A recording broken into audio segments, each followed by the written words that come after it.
Исәнмесез ирек һәм туган кардәшләр. Сәлам Казаннан. Әлеге хат Роза Әхмәтҗанованың иң истәлекле гаилә ядкарларының берсе. Аны ике бер туган абыйсы Сәлам Алишев, әтисе Ирек абыйга юллаган. Без Шиһабетдин Мәрҗәнинең китапларына кирип калган затлы Алишлар нәселеннән. Сәлам абый әтиемнең ике туган әнисе. Яшь чакларында да алар бергә аралашып, аның Әлмәт авылыннан әниләрен безгә утырмага алып килеп, кичкенәдән үк Сәлам абый белән аралашып, аның балалары белән бергә уйнап үстек. Роза Әхмәтҗанова балалар сәнгать мәктәбе вокал укытучысы. Мәктәпне алтын медальгә тәмамлаган кызның Сәлам абыйсы киләчәктә тарихчы итеп күрәсе килә. Роза ханым җыр сәнгатен сайлагач каршы килми, хуплый, галим аңа теләкләрен язып китапларын бүләк итә.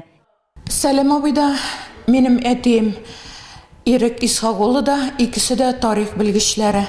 Сәлам абый кичкенәдән үк мулла нәселендә булганга күрә, гарәп телен яхшы белеп, әтинең сүзләре буенча беренче китаплардан, гарәп телендә булган китаплардан калганнар укый алмый торган китапларны үзләштереп, бик күп фәнни хезмәтләр язды. Инде кеше буларак Сәлам абыйны шат күңелле, озак итеп шундый тарихи темаларга, дөньяви хәлләргә, үзенең туганнары белән, бигрәк тә әти белән гәпләшеп утырганнары минем исемдә калган.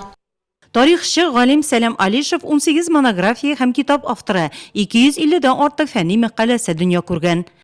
Тоелган темаларга алына, чөнки менә аның менә җанына күрәсең инде менә чын галим итеп бирелгән, ул гел теге яңа өйрәнелмәгән темаларны өйрәнеп күрсәтергә тырышкан. Камал театрында бит күп еллар барды, теге Канкай улы Бахтияр дигән спектакль, менә аны бит инде данлыклы безнең драматург Туфан Миңнуллин язган. Ул Туфан Миңнуллин да инде менә әйтә, менә шушы Нинең Алишевның хезмәтеннән алып язылган эште инде. Бүгенге көндә киләчәктә тормышларын тарих белән бәйләүче яшьләр диссертация язганда, аның фәнни хезмәтләреннән файдалана. Мәктәпләрдә 5-6 сыйныфлар өчен тарих дәреслекләрен укытучылар уңай бәяли. Бик күп рәсемнәр, карталар һәм шуның хәтле тегәл итеп балаларга аңлаешлы итеп язылган. Әлмәт авылында яшәүче җирле тарихчы Җәүдәт Хәйруллин галимнең Галишах Морза нәселе китабын кадерләп саклый. Сәлам Алишев аны Әлмәт авылы тарихын баюткан өчен зур рәхмәт әйтеп, кул тамгасын куеп бүләк итә. Авыл тарихын язырга башлаганда анарга мөрәҗәгать иттем.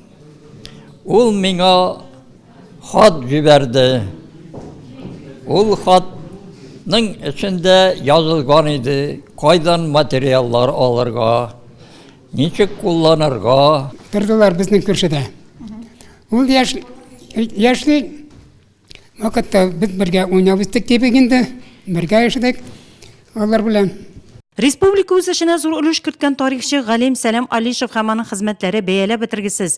Бөек шәхес үз якташыбыз өчен тавышыбызны бирик. Моның өчен Тайсыр төзелүнең 100 еллыгына багышланган 100.Tataristan.ru сайтына кирип тавыш бирергә кирәк.